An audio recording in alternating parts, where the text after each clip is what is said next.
Unless you guys wanna be here longer, we can, just kidding. She had a, She's coming back. event. She went to Indianapolis. Damn it.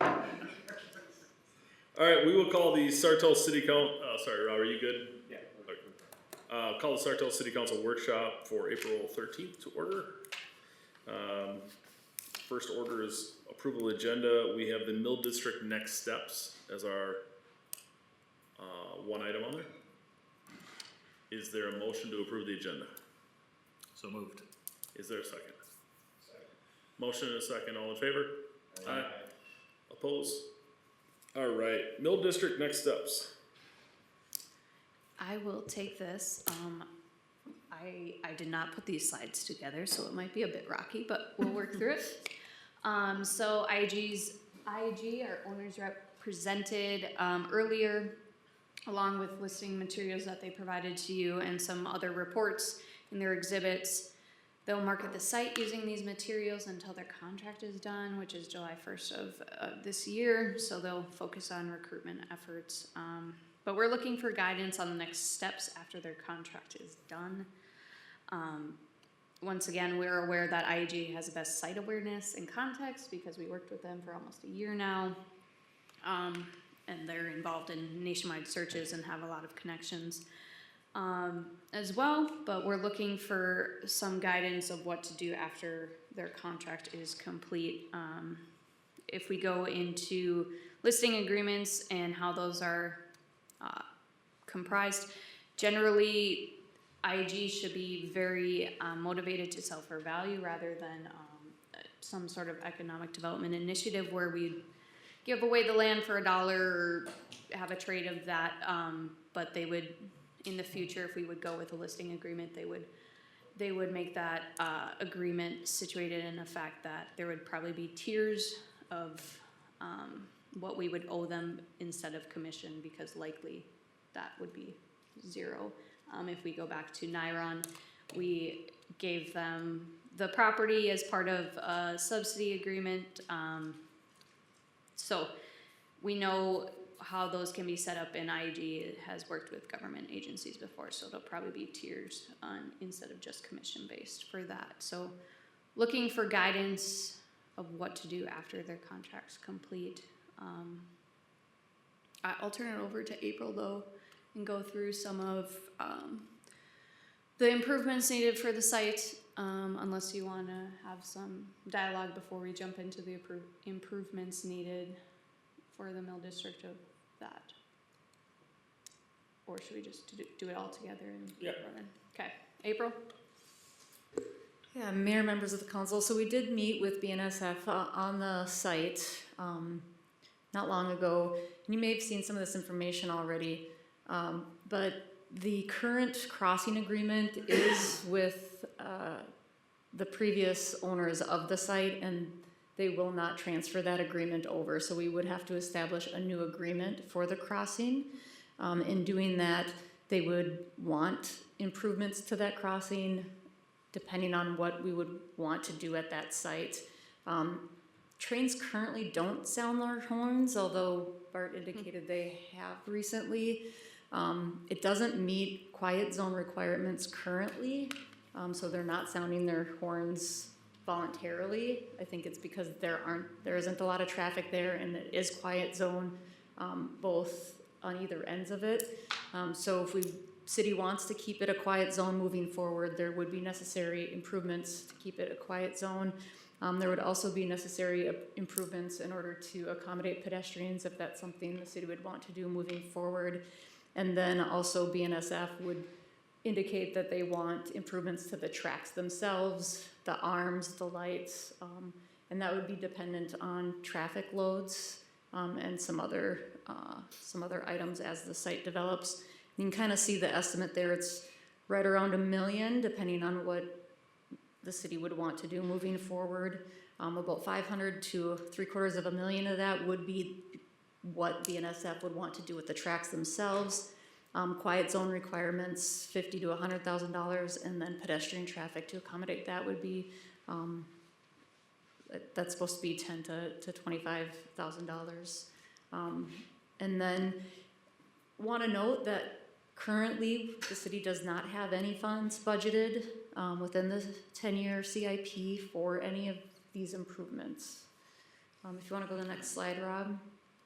Just to give you an idea of what some of these improvements would look like, the top two pictures there are different quiet zone requirements, usually include some sort of median, some delineators, essentially separating the two-way traffic from each other. And then the bottom two pictures are different pedestrian crossings, usually some form of gates, getting pedestrians to really change direction or have to stop so that they are identifying that they are crossing the railroad tracks. So when it comes to the railroad crossing, looking for direction on how the city wants to move forward, whether you want to enter into a new agreement with BNSF right away and proceed with making, starting the design of these improvements and then making those improvements, or if you want to wait until you know what a user might be on that site. BNSF did say there is a potential for a co-ownership of the crossing if there is a user there that ends up wanting to use the rail and has a private spur. The crossing itself could have three potential entities on that agreement, being the city, that user, and BNSF moving forward. And then also making decisions then on if you want it to be a quiet zone, if you want it to accommodate pedestrians. And then the bottom bullet points there just kind of lays out when you do decide to move forward, whether that's now or in the future, kind of what those steps would be with making the design decisions, moving forward with that design. You do submit that to BNSF, and then they come back with their plans for what they want on their rail improvements. There's a lot of coordination, and then those combined plans go up for bid, and then construction. Any questions on kind of the railroad crossing, the process, or the direction we're looking for? Yeah. So you said the current agreement will not transfer to new owners. So what is allowed right now? How can we use that currently, or can we not? It's essentially grandfathered in, and because we're not changing the use on that site, and the traffic load isn't changing, they're not requiring us currently. Now, I will say we've indicated that we want to move forward, and so they may come back if we say we don't want to redo that agreement. They may say we have to redo their agreement, but delay the improvements until something develops. If something develops on that site, they will make us do an agreement and do the improvements.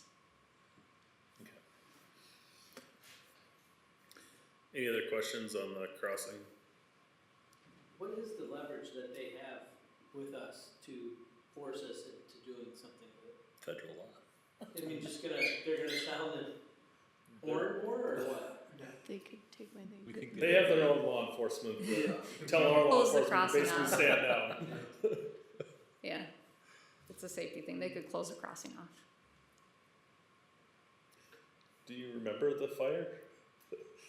It's, Shut off all your water on the active fire. We're letting a train come through.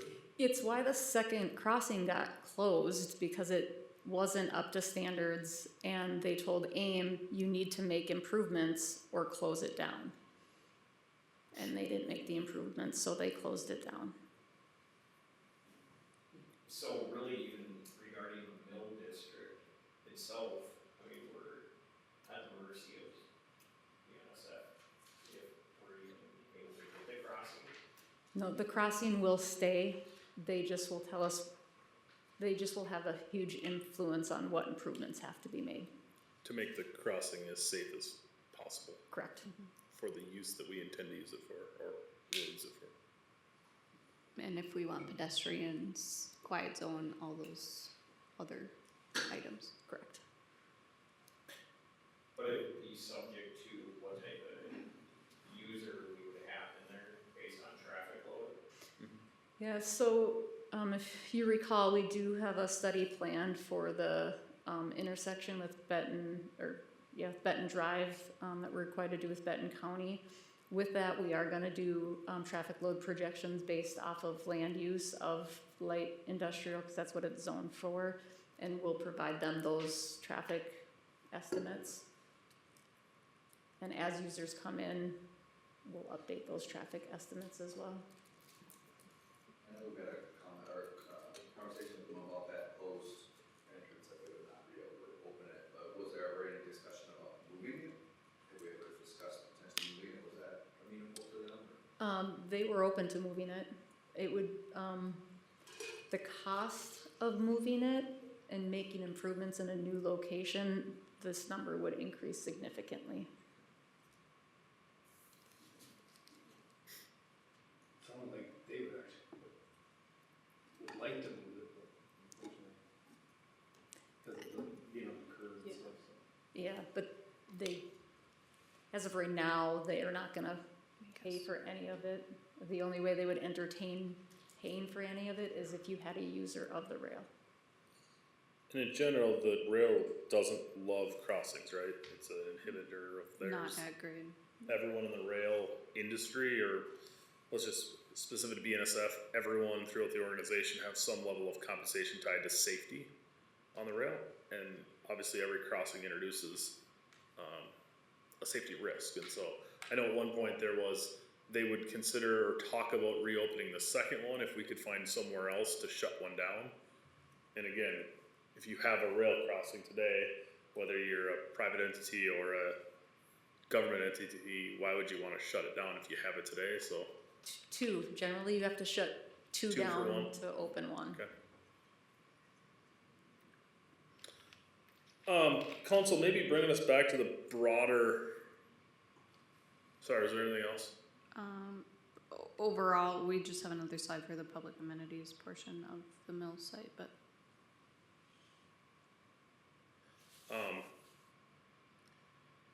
I mean, the intent tonight is Anna briefly mentioned is how far do we want to go on the infrastructure, the trails. But I also think we've got a May 11th community engagement session that I guess I'm a little resistant to get too far ahead before we get kind of continued feedback from the community. But I think there's a lot of great points brought up tonight when we were asking questions back to IAG and the team. It's conceivable we might pay $1 million plus to attract someone to build on this site, from taking off the concrete to giving them tax incentives to come here versus a open cornfield a mile away. And I guess I really struggle with that from day one I've said this is such a beautiful and a site that no one else has, and to think that not only do we have to buy it, we are now going to spend millions to get it to develop out in something that, in my eyes, I think is less than desirable from what it could be. And so I actually, again, I'd like more input from community and all of us to have conversations, and probably with the planning commission too, but I think of a park amenity and just go, hey, how do we hold it for the future? I mean, if we sell it now, if we spend $1 million or $2 million to sell it, it's gone. It's not coming back. If it's a park and it's actually cheaper for us to keep it as a park in the interim, and a future council, future federal funding, state funding, whatever initiative comes out 5, 10 plus years from now and could truly bring it out to a public amenity, are we better off for that than pushing it to the market now and just getting it off of our books? I guess that's where, after the discussion tonight, is where my head's at, and I'd love for see where everyone else is at. Yeah, I would tend to agree. I think it's gonna be tough for development of what we're trying to accomplish with all the concrete too. if I could, sorry, if I could just add, the, for the public amenities park space portion of this, I believe this year, correct me if I'm wrong, we did not submit any other grants. Yeah, we did not submit any other grants for the completion of the trails and docks because there's generally a 25% match that we don't have accounted for in our CIP anywhere. So that's, we refrain from submitting, so really getting some clarification, and I understand it may not be now, we may want to wait until after the open house, but just know that council, if that's the desire, then we would submit again for these applications in the future to complete the public trail portion and dock portion. So I would say we've been applying for a number of grants for trails, for docks, and honestly, to try and clean up that first 50 to 100 feet along the Mississippi and make it green, plant trees. We've only been successful so far in getting 2 trail grants. So the first grant is the trail shown in green. That's about halfway constructed. And then the red portion of the trail will get constructed later this year. Because you have DNR grant funds for that, you're committed to that being a trail for 20 years because of those funds. That's gonna be a trail with green space on either side for 10 to 20 feet. And we have signs that are gonna say no trespassing, stay on trail. Everything outside of that 10 to 20 feet on either side of the trail looks like the mill site. It looks like an industrial construction. Just so you're aware, that's what it's gonna look like when we open up that trail. When we talked with the DNR, all of our grants for the docks were unsuccessful because they said, we're not gonna give you a grant for docks until you get the trail to the water. The red trail gets us to the water, so we'll be more competitive with that. I don't think we'll be successful with like preservation or putting in grass or trees. We can keep trying, but to Carrie's point, we don't have any matching funds budgeted currently. So we've stopped applying for grants because we don't have the matching funds. So that was one of the other items we wanted to get direction from council on is, do you want us to start budgeting for that? And then also if you do, where do you want those funds to come from? Yeah, because whether the priority, it's already added, is the public amenities or it's making the site development ready, there's going to be financial implications one way or another. And as we mentioned, not currently planned. Not to say that we can start planning for it, but that's going to come at some opportunity costs. So it's helping us to be able to plan accordingly so that we can accomplish some of the goals stated by council. Well, I remain skeptical of our ability to attract an end user here that's going to, A, that we want, or B, that's gonna make any financial sense. So April, you're talking about, trying to make the space from the trail to the river green with grass and trees and stuff. I mean, what's a ballpark estimate on that? I'd like to get back to you on that because I do have estimates and I can, instead of guessing, I can actually give you those numbers. So Okay. I'd like to follow up and send that.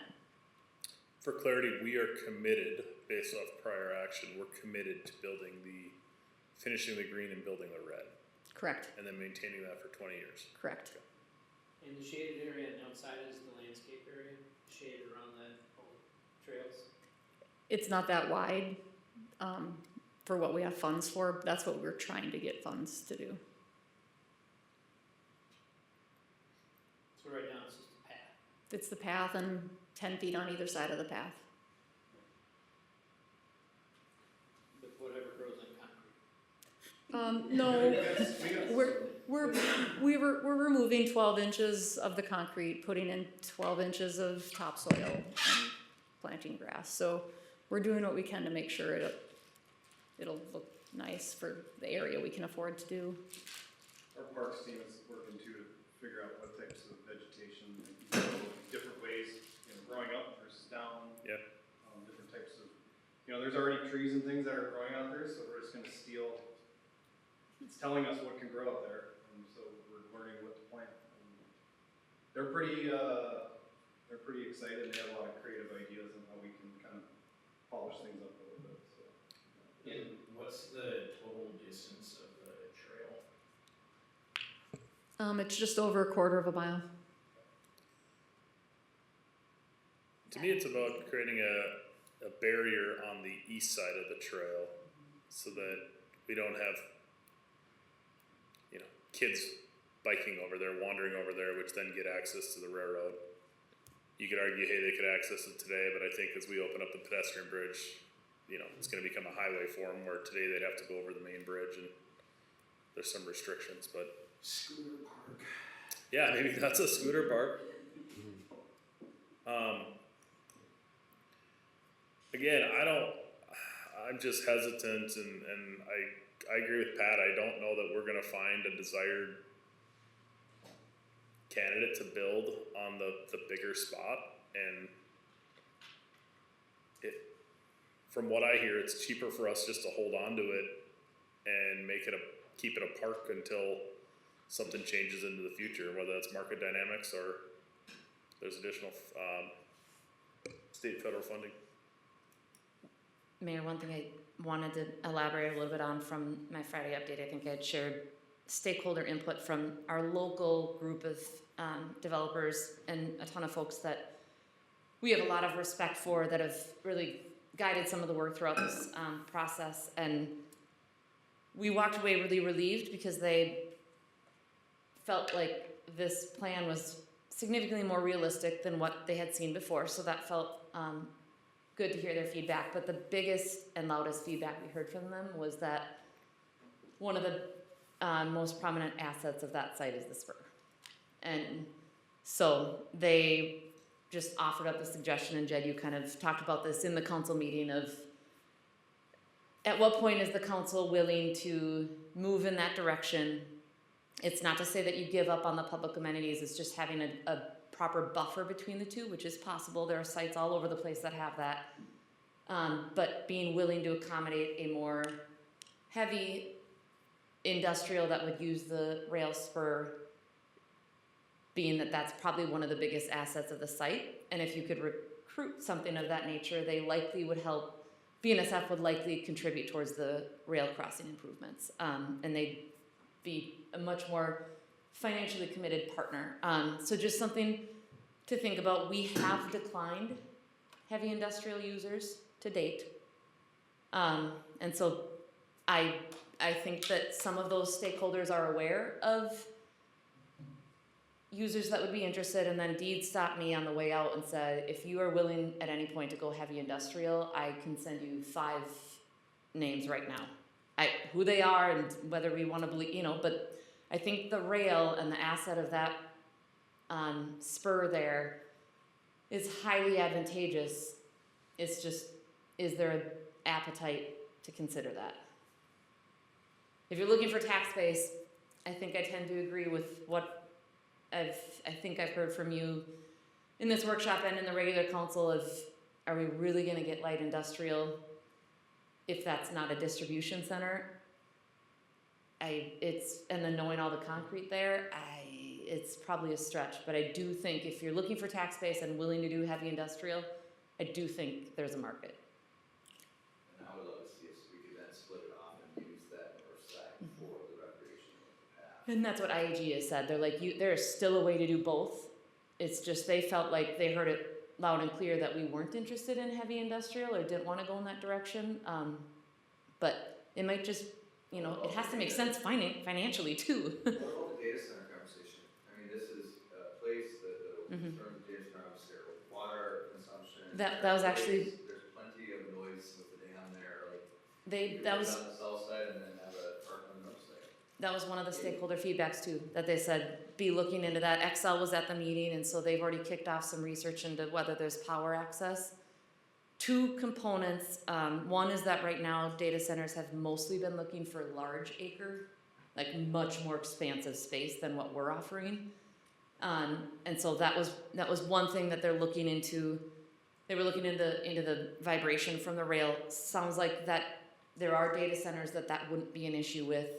Excel's looking at the power. And then just the big message from IAG was, we think we could find a data center. It's just working with the council and staff to make sure we're messaging that narrative appropriately. As soon as people hear data center, whether it's right or wrong or whatever, they just panic, and there's such an uproar right now. But the first meeting, he said that. The second one, when he came back, we asked him about it, and he said no, it wouldn't be a good spot for it. Because of the So size. why- Because of the size. Right now, the data centers that are coming are massive acre sites. Like, we're probably years away from being a premier site for, and Carrie, jump in if you want, but that's what you heard at Edom too. It's just not enough acreage. Yeah, when I actually talked to a large data center developer, and he said this would be a good spot, maybe in the next 5 to 10-ish years, once these large data centers are built out. They need almost like a connector to the other centers, whether that's in the metro. This would be a good spot. They're usually smaller parcels of land, like 5-ish acres, but they need to get that grid established, and then they would look at like these hotspot or conductor sites, which would be a good fit. But right now they're looking at 300-acre properties. So it's a good site. It's just not an immediate good site.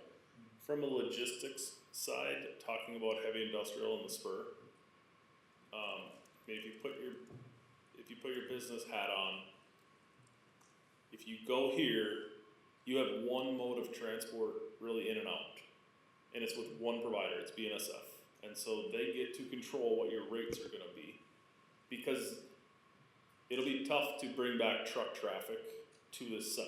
With one crossing, yeah. With one crossing, not near the interstate, I mean, Highway 10, 15 is what you've got.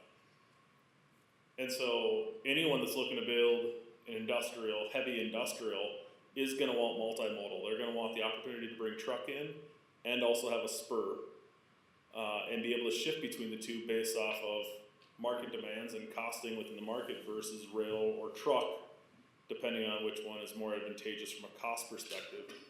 So it has significant challenges from a spur and rail only heavy industrial.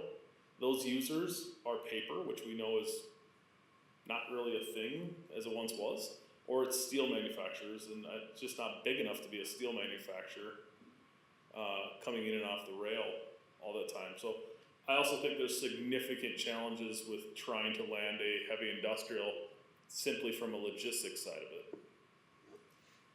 And I don't know if maybe this is where you're going, from a BNSF perspective, did we entertain or did they tell us if there was a user using their track, would they be more apt to open that second crossing? Or was that not? They're not opening No the second crossing. dice, no matter what, okay. Yep. No, I was gonna, Councilmember Lynch, to answer your question, I looked up at our last grant application. We were estimating 500,000 to make that corridor green. 200,000 of that was to take the concrete out, another 100,000 to put topsoil and embankment back in, and then we did have a substantial number of trees at almost $50,000 worth of trees, so. And that's about a quarter mile's worth of between the trail and the river. Correct. Brandon and Carrie, this was when I was out, but I know BEP was, what was that again that they were bringing? It was Kevin Johnson and. Ready mix. What was it? Ready mix. Ready mix, okay. Oh. That's the other, with heavy industrial, you're gonna get, visibility and it's not gonna look great. It was a, ready mix plant that they wanted to put there, and they were. It's kind of hidden though, and we put them down there, and it's below the bridge for the most part. Yeah, and they were like ready to go. They would just thought it was a perfect fit, and we declined because we just knew that there wasn't an appetite for heavy industrial. I still think I think we're better off focusing on the trail side of it, which we're committed to for 20 years. Like, we can't take that out. And with limited funds right now, I feel like we're best off focusing there. And how do we make that as usable as possible, and maybe continue focusing on the north end and leave the center part undeveloped for a future opportunity. And I said when you're out, once we sell it, and we don't get it back. And we got one chance to do it right, and I don't think we're in a market or a situation to do it right. To sell it off and do what they presented tonight is us also writing a check for $1 to $3 million. Or giving away the property. Yeah, well, That's essentially what it comes down to. It's like you do one or the other.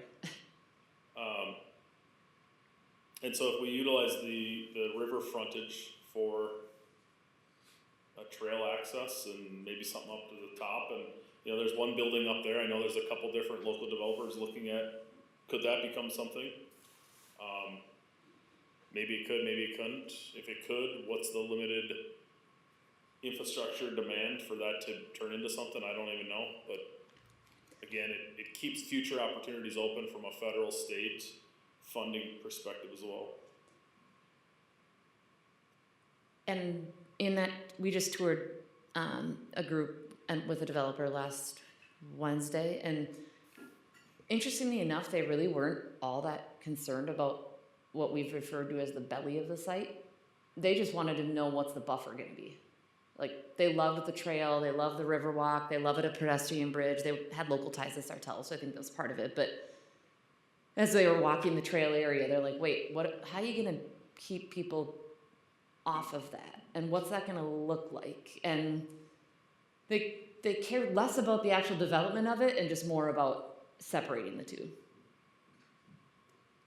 So maybe that's somewhere where we focus our efforts, is the Riverwalk and trail and whatever that buffer ends up being. I just don't know what you put there to actually keep people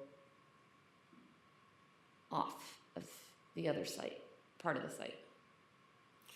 Yeah, and you really don't need to worry about, well, I shouldn't say you don't need to, but the river side of it, I mean, Yeah. it kind of is what it is, right? Mhm. Like, No, it's just it's them going the other it's way. the east Yeah. side of it, you gotta block off and maybe create some screening there. Are there any needs for Niron in a future phase development where this would make sense for us to try to talk to them about this site? I posed it to them. Right now, they said no, because at one point they had talked about wanting the logistics of the rail. But by the time they load it up on a semi and then bring it over it's only a mile and a half, but it's a mile and a half. Like, it's the convenience of it. It's like, once they already have it loaded, they might as well just ship it the way they have it. And that's not my world. They had very detailed explanations about why it does not make sense for them to move it a mile and a half.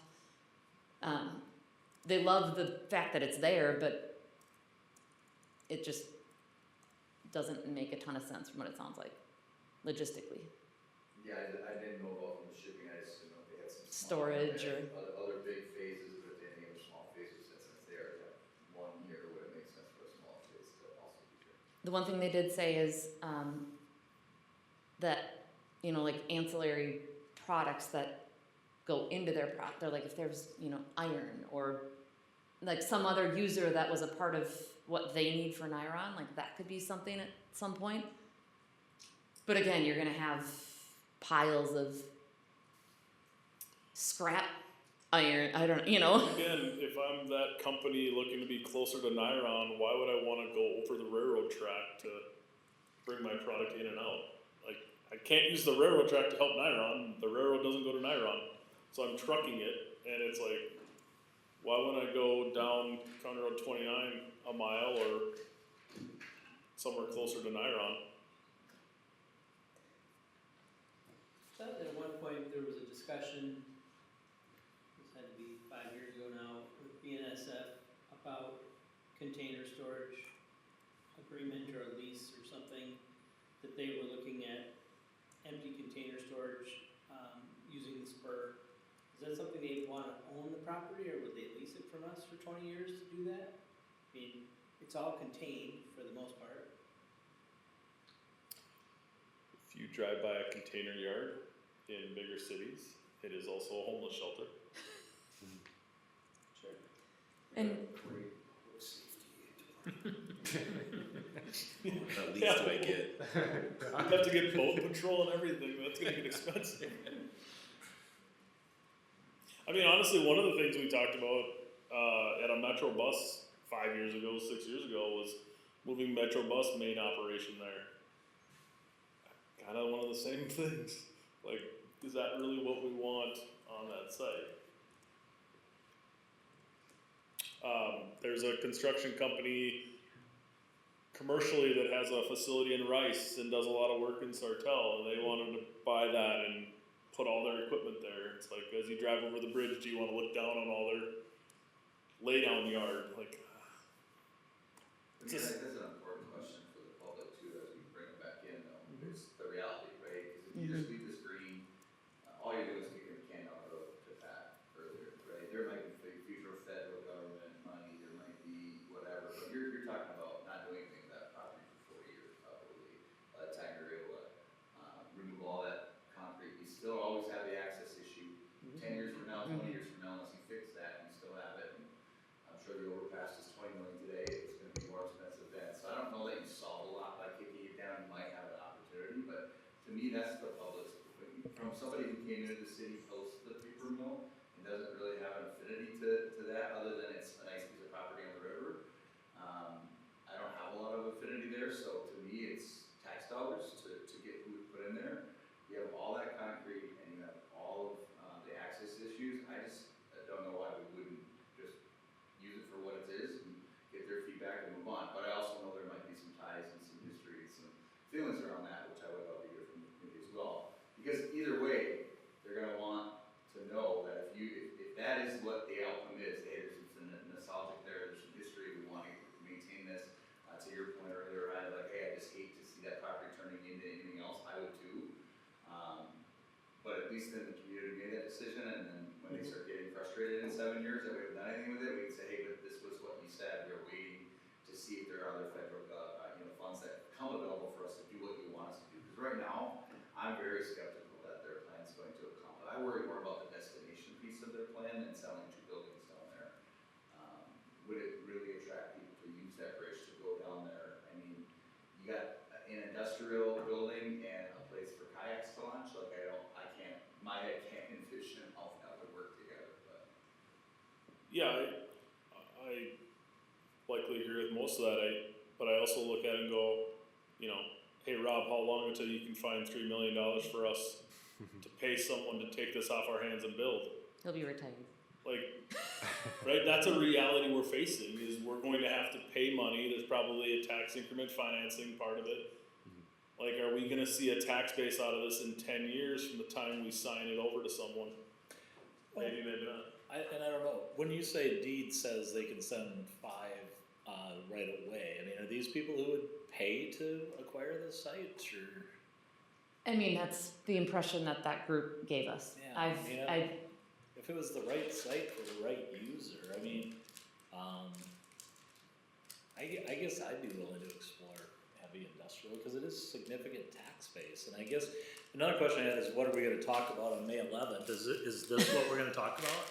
I mean, that's, Right. May 11th was to What- show this. Yeah, okay, May 11th is to show this. I wonder if you just throw out the option too. Yeah, What do you think of heavy industrial if it provided significant tax base? we should have IAG make a secondary concept plan of, Yeah, and I think we need, on May 11th, I think we need the public to hear what it might cost us to do this plan, right? Like, With all the bottlenecks. yeah, so we can get this going now, and here's potential costs that we're gonna have to incur, or do they want us to wait? To Jed's point, like, we need the city and residents to weigh in on some of that. yeah, and I think it was an open, or it's been advertised as like an open house style, so not a presentation per se, but I think to Pat's point, maybe we still have 2 months with IAG, let's leverage them as much as we can. Let's give us an option A and an option B of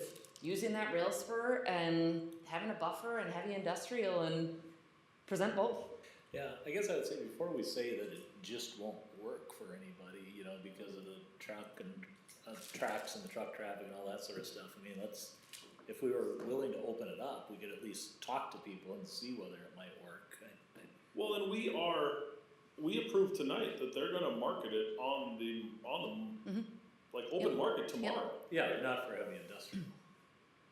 But Why couldn't we change that for the next 2 months? You okay, could. I'm saying we could, Mhm. but And we had talked as a team that were like, gosh, why wouldn't you just, the listing agreement, there's almost no harm. It's based on commission.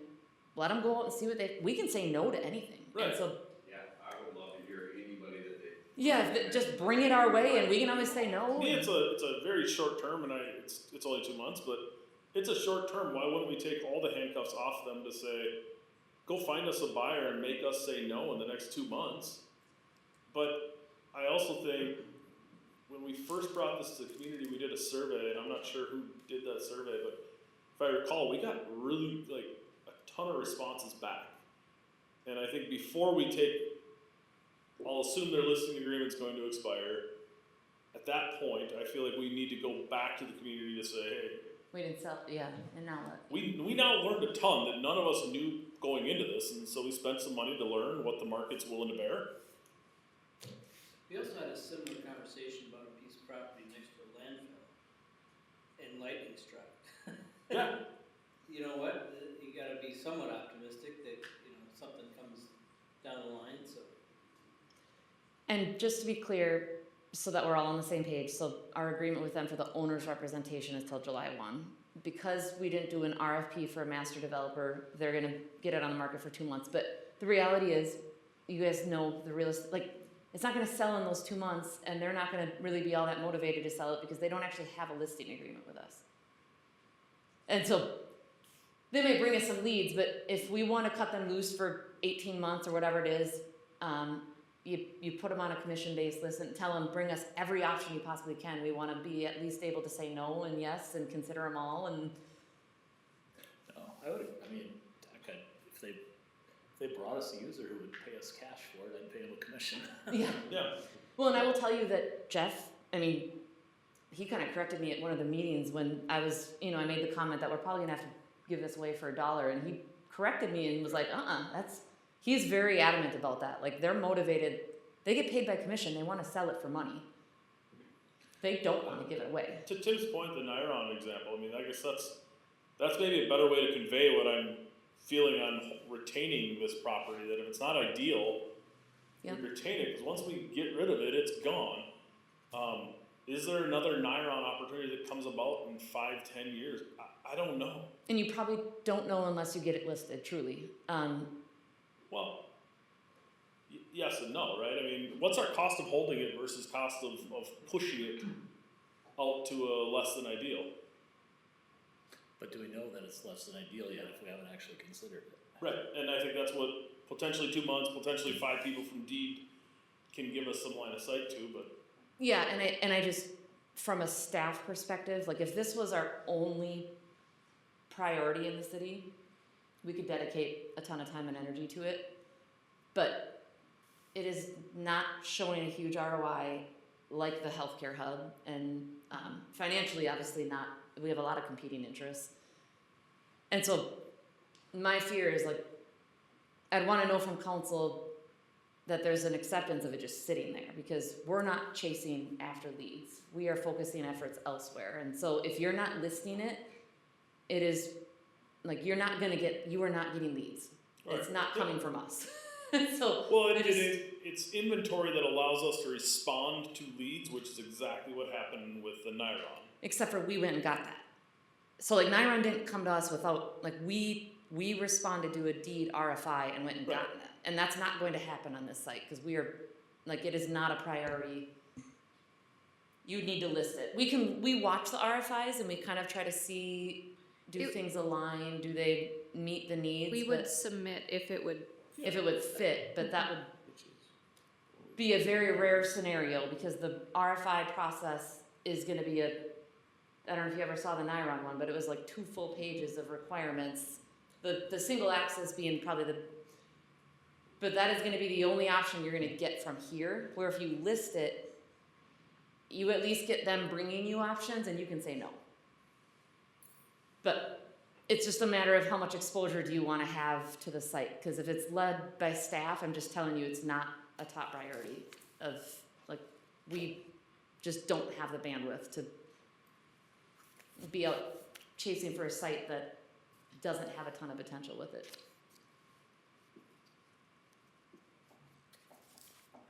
We could get, I don't want to misspeak, but we could potentially get creative on some real short-term things, kind of like what we've already done, where we're using it for we're leveraging it for road projects and potentially some concrete recycling. We could maybe seek out some of those real short-term opportunities that would buy us some time and give us maybe some help in the cleanup piece, but, I think. Good burning spot, That he, yep. burn it, and then put the ashes into the river and. Right now, it is kind of nice that we do have a large flexible space that gives us some ability, but, there are a few of those things that we can get creative. They're really short-term things, they're not obviously a big long-term investment, but things that, help for it just to sit idle.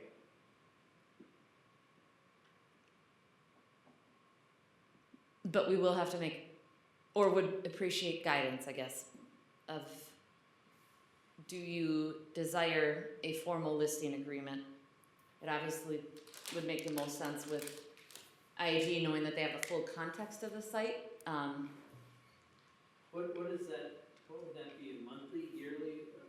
Do we have an idea what that costs? Yeah, the last one was, The last one was a year. It wasn't, we didn't pay an amount per month like we did with this agreement. It was just, you get money once there's a land transaction and it's based off a commission, or an administrative fee was what we have dealt with. But this will likely be set up differently, where there'll be a set amount of an administrative fee and a commission, just because potentially it would be sold And/or. for $1. yeah, either you And/or. get commission, if the city gives the property away, then there's an administrative fee based on the square footage of however much property you gave away.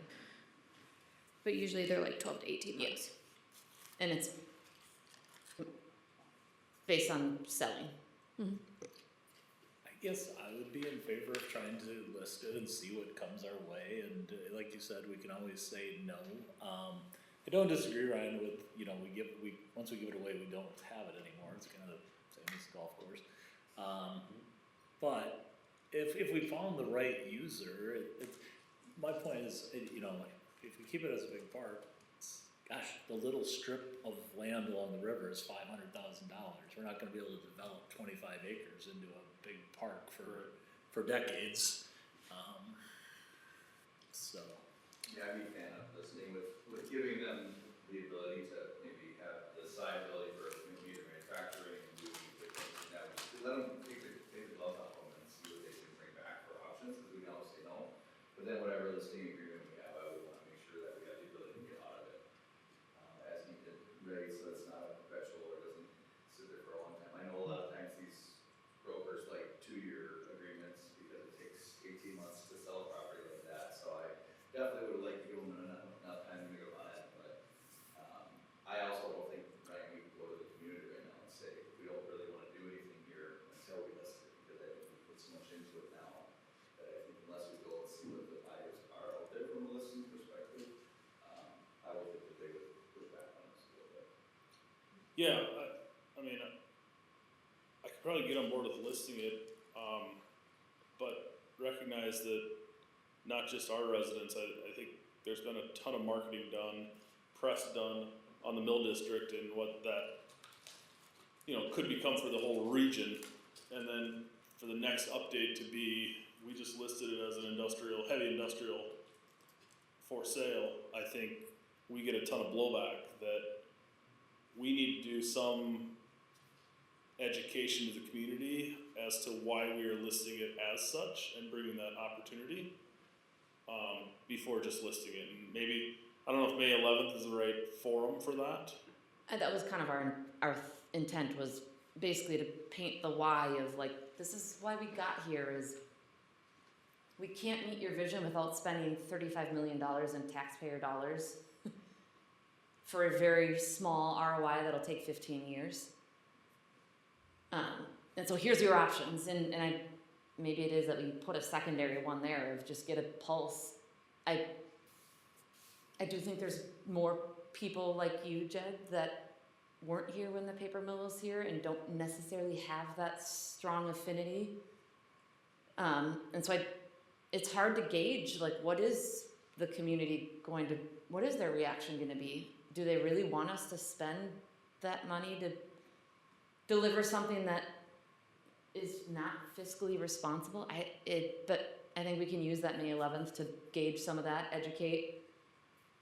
I also think when that user comes in, I'll use Niron as an example. If we struck lightning, it's like, well, you see who that is, and we get to say yes or no. And if it is something we think we're compelled to say yes to, we build the case. And part of that is IAG's job, build the case.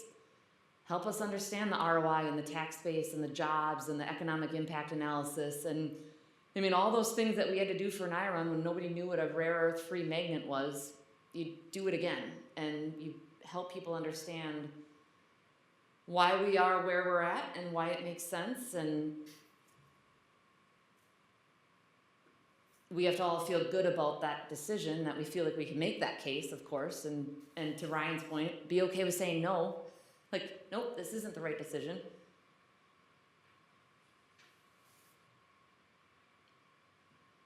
Yeah, I agree, you don't wanna just take anybody, but if it turned out to be the right user, I mean, especially if you got somebody who would actually pay for the land and not use TIF. I mean, if you actually got a That'd be ideal. heavy, industrial user who paid property taxes out of the gate, that's And needed a win. concrete. What? And needed, I mean, I'm not against the right user. Yeah. I also know we've,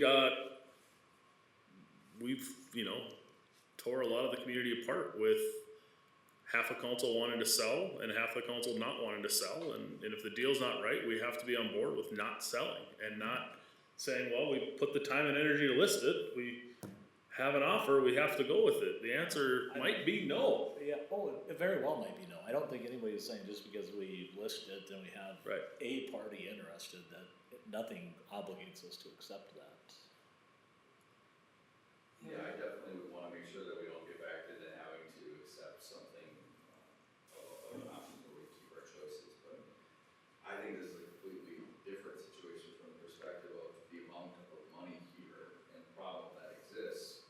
We spend a few $1 million on the property, we have, they save $2 to $3 million in concrete, which, is probably going to be significantly more, At the way least. we're going to typically go. That's without any environmental factors that they find beyond the phase two, once they start getting into those results. I think it's a different conversation with the community of like, hey, this is an expensive venture to either leave as is, or if you want it the way you want it, we gotta really invest, or we gotta find a buyer, and we're not gonna be able to be that choosy at this point. I mean, it's a tough piece of property. Just brainstorming, April might have the answer, and maybe we haven't even thought about it. Have we ever looked at the opportunity or potential of donating this parcel to the Minnesota Land Trust or the University of Minnesota in prairie restoration or forest restoration, river? I mean, I know that the University of Minnesota River Streams School has property along the river that they work with. Is that even something we could donate it to and see them come in and do a prairie restoration or something that would be a natural fit? Is there a study on concrete that's been very? We can get somebody to come in. We haven't looked at like donating it to an organization like that. We have looked at applying for grants to basically do that ourselves that would commit the land to keeping it, natural or green. But we haven't looked at like donating it to an organization that would come in and do it. Absolutely could look into that. You lose control over it. I don't know how much of a park space they would want to keep it. They would want it, I think, to be super natural. That's what I'm thinking. It goes with the amenity of our riverfront. I mean, you would have a natural prairie designated area or something. I just brainstorming. Best idea I heard from our community was a riverboat casino. And if you look at it, it was tribal ground at one point. It'd be a perfect So fit. there might be an opportunity there. Yeah, we left that off the shippo part. Yeah. Yeah, we actually can't develop a portion of it right now because we can't get the tribe to respond back to us. Offer a casino. It's below the dam, doesn't freeze up. Alright, what else do we need? Okay, so I just want to make sure, mostly because I came in late, you guys got what you needed on grant? Clarification, I don't believe we got to that of should we continue to apply for grants? Or for sorry, I can go back. For the public amenities portion, we halted this year. We don't have anything in our CIP. Should we continue to apply for these grants? Knowing that there's a match and we'd have to put it into our CIP, and then that there's some cost implications of that in projects that would. And those projects are confined, if you can go to the map, where are those projects confined? I mean, we would want input on that as well, but the projects we've been applying for would be docks, additional trail. There's been talk about actually extending the trail south as well. We continue to apply for grants to try and plant grass and trees is really the ones we've been focusing on. I mean, we know that the trail's gonna be there for 20 years. I guess to me, it makes logical sense that we'd keep applying for anything within that kind of green shaded space, which is the setback, which is along the trail. I mean, Jed made the point earlier, hey, do you need docks if we're only gonna have industrial there? I think the point was made by staff that, hey, there's still the building north and they might not be scared if it is industrial. Today you can't boat, trying to double check that, but I don't think you can boat anywhere to go park at a public access and then walk. This would, like, whether anything ever happens there or not, it would create that opportunity for people to boat, get off, walk, engage elsewhere, whether that's go to Riverboat Depot or elsewhere. I mean, And I do think, I don't know if this would be a grant eligible activity, but we need to seriously brainstorm what is that buffer going to be between the Riverwalk amenity public area and the rest of the site, because you're gonna have curiosity, you know, a pile of crushed granite's probably not gonna, or rock is probably not going to keep them off of it. So I don't know if that's a part of a grant eligible application, but just, I think something that we probably really need to think about, even just public safety wise. We'll get creative. Tony, Bart, and I will Brainstorm.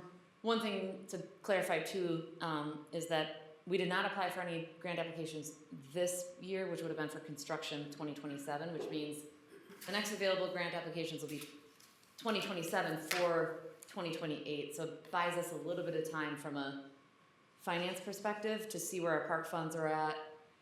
So nothing obligates us to accept the grant, you know, like we can apply and it comes to council for approval and we can see where our park funds are at that point, regional sales tax, are there competing interests?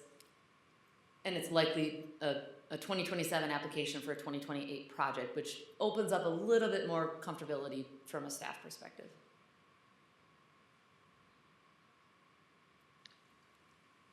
I like that timing. For me, it looks like we already got the red, correct? Mhm. It's coming, the grant's there, right? Correct. We have green and red. I don't know what else, other than the surrounding of it, what else would you be applying for? the docks, and then Docks. trying to get grants to clean it up and turn it green. But Clean up shoreline. yeah, I don't think it hurts to apply. Yeah. I mean, I just think we should be skeptical of really investing too much here, until we have more of a developed direction here, because I feel like we kind of keep trying to go in one and then we get kicked back a little bit. I would say let's not apply to go south. That's likely not a area that develops all again. That would be the first I think thing. it's actually one of the more desirable spots to go, directions to go. Going to Sauk Rapids. Yeah, What- you, yep. you get the Minnesota Trail connection with the trail that cuts off in Sauk Rapids. That area actually is a lot more friendly to construction. Where does it end our property? Because won't it run into Furchies? No, it goes behind it. it runs into the trailer park in Sauk Rapids. Oh, and they have a trail there that you can pick up, or Yeah, and then if we show master plans that Oh, have connectivity nice. for trail systems through there, we open up the doors for more funding opportunity through that Minnesota Trail program, so. sweet. I thought it dead ended just below this map and stopped at Furchies, and I'm like, well, I don't know. It goes pretty far, actually. Oh, that's awesome. It's, you could, like the river sightlines are way better, like that side's actually from like a park standpoint, that side's actually far more desirable. I mean, let's just say we get a heavy industrial user, we put a physical barrier between, like, we still have the whole green area. It's still going to be a setback that can't be built Right. there. It's still a trail. We still need to beautify that. Like, Make the most of it. yeah, to me, we're still going to be doing these things, regardless of what happens in the tan-colored area. That's a good point. You still have that 100-foot setback, you may as well Yeah. take advantage of it. Yeah, but are you gonna open the cross bridge before, if you haven't developed this, or if it gets set up before you're doing it? I mean, all of a sudden you have this beautiful $500,000 with the green space around a trail, but are you gonna open the bridge to get across? Before the rest Yeah, of it that's goes? what Yes. we're talking about. It's supposed to, We're but planning to open it as soon as the trail's done. I do think, I mean, we need to figure out that buffer situation. That's what we're talking about, having a buffer on the east side so they won't go onto that site. Right now, we're creating a berm with all the material that we're moving around and stuff, so, I mean, it's not a complete obstacle, but it Yeah. does prohibit it a little bit. Brandon's gonna be over there a lot. One of 14 reserves can just kind of Yeah. walk the line. Yeah, they'll follow those. trailers would be alright. I would like to, I mean, not to get too far down the road, but I would like, if anyone would like to go over there and just walk the site, I'd be more than happy to take people over there. It has changed a lot in the last year or so, and if it would be helpful before your May 11th open house, it might be just to, I mean, it's a far different site when you're actually walking it and looking at it versus kind of seeing aerial shots and listening to feedback. I mean, it really does change your perspective.